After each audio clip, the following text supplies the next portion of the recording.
Hello everyone, this is Studio Life. I'm Faith Honeybee Setley and welcome to my channel.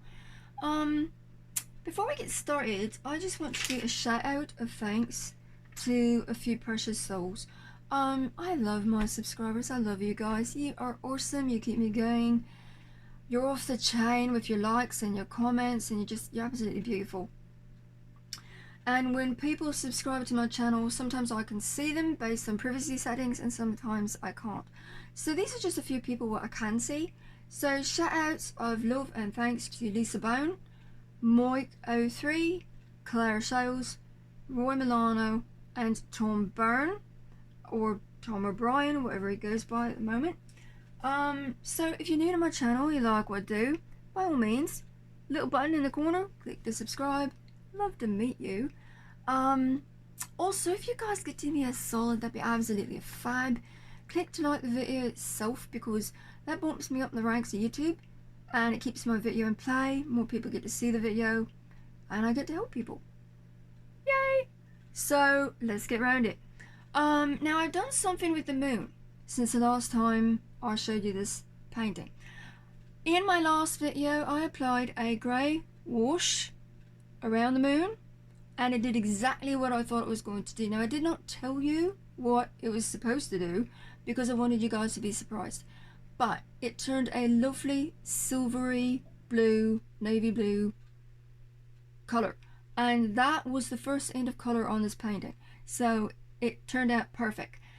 Now we also applied a bit of a glow wash about that far out round the moon, and that was lovely. What it did was it closed in all the gaps and it really highlighted things, which will help when I start slapping color on this baby. But what it did was it also lost some definition in the painting itself. So what I did was I made that wash, or that paste rather, involving the Speedball screen printing ink, the white FW ink by Delarani, and the Deco Art plain white acrylic paint, and applied with a cotton ball. Here it is, right here, and that is drying at the moment, and that gives me back a definition. In special effects, like I said in my last video, we sort of flip-flop back and forth all over the place, doing a progressive, what we call a progressive painting, until we get the desired effect we want with a multi-dimensional result. Try saying that 5 times fast. So also what I did with the moon, I took a water-soluble oil pastel by this company right here, if you can see it. I can't pronounce it, so I'm just showing you. I got these through Amazon. I've not seen them anyplace else. If you find them, let me know.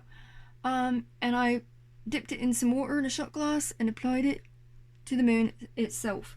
So it dummied down the brightness of the moon, but what it's doing is building some layers. So what we are going to do today, we're going to apply this other pencil, if I can get around it. Another shot glass full of water. This is wax. This is not an oil pastel now. This is a water-soluble wax pastel by Artist Loft. And we're going to do essentially the same thing. Pardon my voice, it's really, really hot, humid. I'm going to dip it in water. And we're just going to apply over top of the oil pastel. We're building layers, people. We're also building some texture.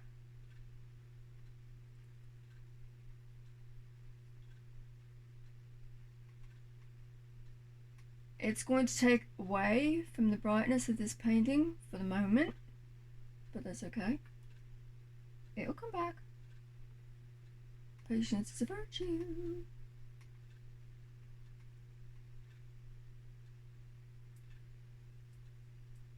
Make sure we get right to the edge. And it's okay if we cover up the edge a little bit, because the moon is not perfect. If you've ever taken a photograph of the moon and you've zoomed in, trust me, it's not perfect. There we go. Now that can dry. So let's get round this progressive outlining. What is progressive outlining?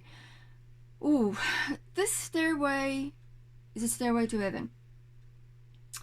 And okay, the best way I can describe this is, I'm going to tighten the camera up a little bit. If you're standing on the edge of a field and you see one of those big gnarly trees, huge trees, off in the distance, it all looks like it's on one level, doesn't it? Like it's all one-dimensional. Then you start walking up to it, what happens? As you get closer and closer to the tree, the bottom is in your face. When you look up, the branches, the top of the tree, it all sort of gets lighter and disappears. And that is exactly what this staircase is going to be doing. Somewhat, not entirely, but somewhat. So we're going to be doing progressive outlining because that sets the basis for the layers I'm going to be applying on top of it. If you've got lines on the bottom or too light, it's not going to help the layers I apply on top, because I'm going to have to really darken them up. And vice versa. If the lines are too dark and you're looking for a lighter effect, you're really going to have to work at it a little bit harder. So what I'm doing is just sort of going to make it all a little bit easier. Now, this is the first layer of outlining we're going to be applying. You've seen me apply outlines before with the scribbles paint and toothpicks, and that is for a whole nother reason, and I'm going to do a video at some point on the different, get rid of this, the different types of outlining. This is not it. So we are going to take a shot glass. We are going to take, and hopefully you can see me, we're going to take Daler Rowney FW Brown Umber acrylic ink, and I'm just going to check you can see me. I only make up a little bit at a time, that way if it dries up then I can just make more of it instead of making too much and either not using it because I waste enough paint in this business as it is, or it dries up before I get the chance to finish. Also, we're going to be using the black Daler Rowney FW inks. These are not fluorescent, these are just regular. Now we want a dark enough colour that it makes an impact. Now I've got a test canvas over here to the side, you can't see it because I have to move the camera again, but I'm just going to test that. Oh, that's great. Okay, maybe add a little bit more brown because I don't want it off the chain dark. Not at the moment.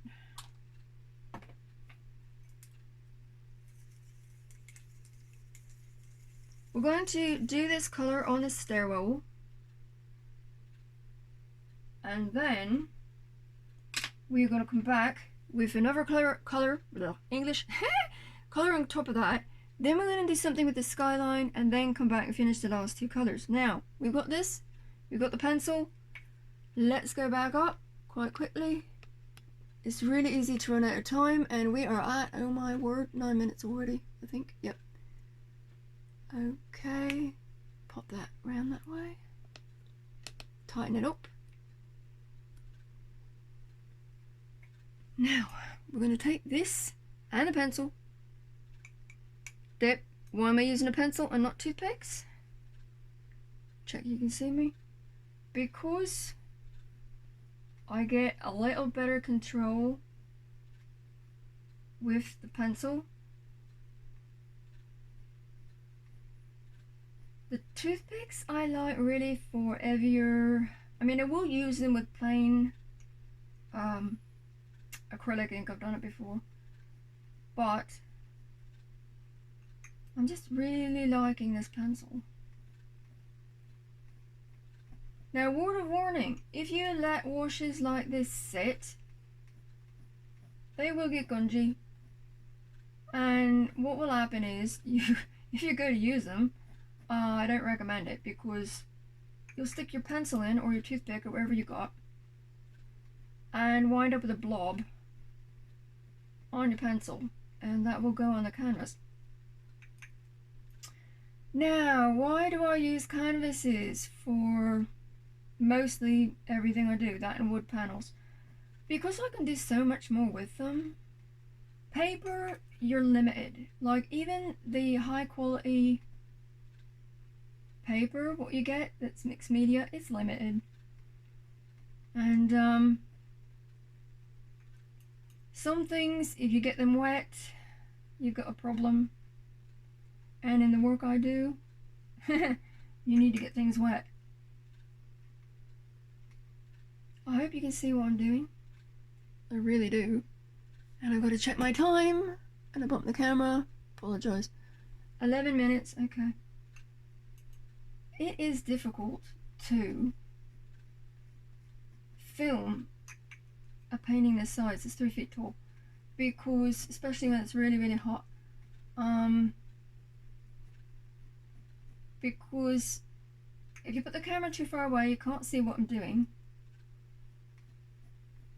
If I put the camera too close, then you can't get the full prospect of what I'm doing. Now, if you'll notice, with this outlining I'm doing at the moment, it is making things stand out. And that is great. It really is. Because if you'll notice, this is totally different than this. This looks like this bit is sort of in your face. And this is still like back in Never Never Land. So once we get all this done, it's all going to be on the same level. And then we will bring in the next color, which will change the game again. And I do apologise for not having this video up a couple of days ago, but with the heat I had a really bad migraine. So if you can't see, you can't paint. Now, what time are we at, loves? Oh, okay. I'm pushing my luck. I keep checking the camera. Hopefully you can see me. This is going to take me a while to do. So what I might end up doing is, because I promised you guys a second video on how to make metallic washes, and we will be using a metallic wash of a different sort on this painting. So what I might do is come back in, there we go, with the second part on how to make metallic washes in between doing all the slots. So I best go, and I love you guys, and keep watching, keep subscribing. Mwah. Take care. Bye for now.